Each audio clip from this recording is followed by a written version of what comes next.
সামনে তাকান।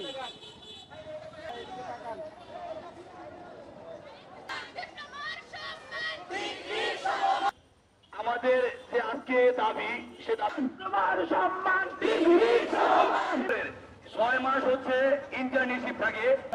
রহিম সম্মানিত উপস্থিতি আসসালামু আলাইকুম। আপনাদেরকে লক্ষ্য করে বলি, কারণ আপনারাই আমাদের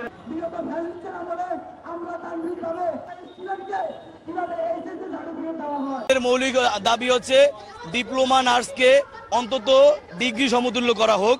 ডিপ্লোমা নার্সরা 4 বছর কমপ্লিট করে, 3 বছর বেসিক পড়াশোনা কমপ্লিট করে, 6 মাস ইন্টার্নি করে, রেজাল্ট সহ 4 বছর তাদের লেগে যায়। সেই ক্ষেত্রে আমাদের দাবি ডিপ্লোমাকে কমপক্ষে ডিগ্রি সমমান করা হোক।